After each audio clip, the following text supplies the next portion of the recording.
Hey guys, இன்றைக்கி நம்ம எதை பற்றி பார்க்க போகிறோம்னா வானாக்ரை ransomware பற்றி தான்.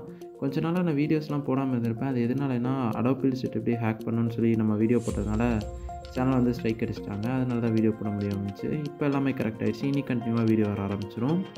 அதே மாதிரி எத்திக்கல் ஹேக்கிங் வந்து டீப்பாக யாராவது கற்றுக்கணும்னு நினச்சிங்கன்னா நம்ம டெலிகிராம் குரூப் வந்து லிங்க் தரேன் டிஸ்கிரிப்ஷனில், அதில் ஜாயின் ஆயிருங்க. இப்போ வீடியோக்குள்ளே போயிடலாம்.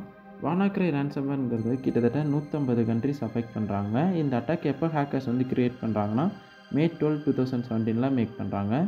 இது வந்து கிட்டத்தட்ட 3 lakh கம்ப்யூட்டர்ஸ் அஃபெக்ட் பண்ணுது. இது சிஸ்டம்குள்ளே என்ட்ரு ஆனாலையும் அதில் இருக்கக்கூடிய எல்லா டேட்டாவையும் என்கிரிப்ட் பண்ணி வச்சிருது. என்கிரிப்ட் பண்ணி வச்சுட்டு $300 to $600 வரைக்கும் நீங்கள் பிட்காயின் கொடுக்கணும், அப்படி கொடுத்தா தான் உங்கள் டேட்டாலாம் உங்கள்கிட்ட கொடுப்போம்னு சொல்லி ஹேக்கர் வந்து ஒரு டிமாண்ட் வைக்கிறாங்க.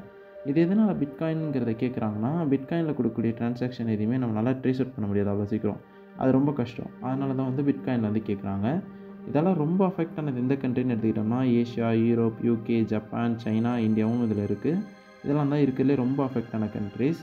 இதுதான் இருக்கிறதுலே ரொம்ப ஸ்பீடாக ஸ்ப்ரெட் ஆன ransomwareனும் ரிப்போர்ட் பண்ணுறாங்க.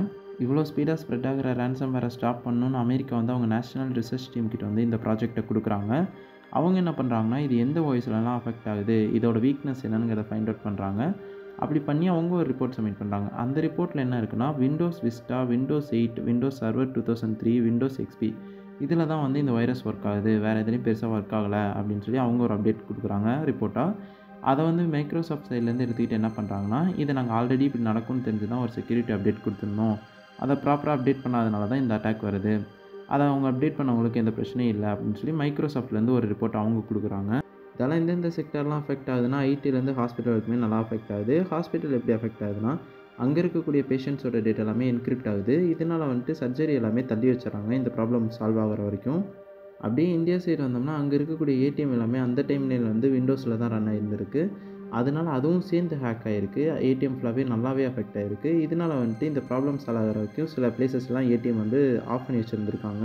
சரி, இவ்வளோ அஃபெக்ட் ஆகுது, நம்ம அமௌண்ட் கொடுத்தா நம்ம டேட்டாவை ரெக்கவர் பண்ணிக்கலாம்னு சொல்லி சில பேர் ட்ரை பண்ணுறாங்க. அப்படி அமௌண்ட் கொடுத்தவங்களுக்கும் அவங்க டேட்டா எதுவுமே கிடைக்கல, அவங்களோட டேட்டா எல்லாமே எரேஸ் பண்ணப்படுது. இது வந்து May 12 ஸ்டார்ட் பண்ணி May 15 வரைக்குமே நடக்குது. இந்த 4 நாளில் கிட்டத்தட்ட 3 பில்லியன் லாஸ் ஆகிருக்கு. இதை சால்வ் பண்ணுறதுக்காக 24 ஏஜில் இருக்கக்கூடிய ஒரு மார்க்கஸ்னு ஒரு கேரக்டர் வந்து இறங்குறாரு. இவர் வந்து ஒரு எத்திக்கல் ஹேக்கராக இருக்கார். இவர் என்ன பண்ணுறாருனா, அந்த ransomware வந்து இவரோட சிஸ்டம்லேயே இன்ஜெக்ட் பண்ணுறாரு. பண்ணிட்டு அதை பற்றி ஃபுல்லாக ரிசர்ச் பண்ணி அதோட வீக்னஸை கண்டுபிடிச்சி அதுக்கு ஒரு கீயும் மேக் பண்ணிடுறாரு. இதை மேக் பண்ணிட்டு அஃபெக்ட் ஆன அத்தனை சிஸ்டம்ஸ்க்கும் கொடுத்துட்றாங்க. கொடுத்ததுக்கப்புறம் என்கிரிப்ட் ஆன டேட்டா எல்லாமே டீக்ரிப்டும் ஆயிடுது. இந்த ப்ராப்ளமை சால்வ் பண்ணதுக்கப்புறம் இவர் US கவர்மெண்ட்டால் அரெஸ்ட் பண்ணப்படுறாரு. எதனாலனா, இதுக்கு முன்னாடி வந்து இவர் ஒரு பெரிய வேலையை பார்த்துட்டு இருக்காரு. அது என்னென்னா, க்ரோனான்ஸ்னு சொல்லி ஒரு ransomware மேக் பண்ணி சேலும் பண்ணியிருக்காரு. அதை வாங்கின பையர் வந்து அதை யூஸ் பண்ணி பேங்க்கை ஹேக் பண்ணப்பட்டதுனால அவர் வந்து மாட்டியிருக்காரு. அதோடு சேர்ந்து இவரும் மாட்டிக்கிட்டார். இவரை கோர்ட்டில் கொண்டு போய் நிறுத்தினதுக்கப்புறம் இவங்க வந்து இப்போ வானாக்ரை ransomwareக்கு வந்து ஹெல்ப் பண்ணியிருக்காங்க அவ்வளோ பேர் கஷ்டப்பட்டதில்.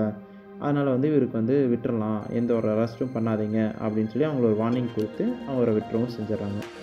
கைஸ், இந்த வீடியோ எதுவும் பெருசாக டவுட் இருக்காதுன்னு நினைக்கிறேன். இன்கேஸ் எதாவது டவுட் இருந்துச்சுன்னா அதை கமெண்ட் பண்ணி விடுங்க, அதை நான் ஆன்சர் கண்டிப்பாக பண்ணுவேன். அதே மாதிரி இந்த மாதிரி நிறைய வீடியோஸ்லாம் பார்க்குறதுக்கு மறக்காமல் சப்ஸ்கிரைப் பண்ணிடுங்க.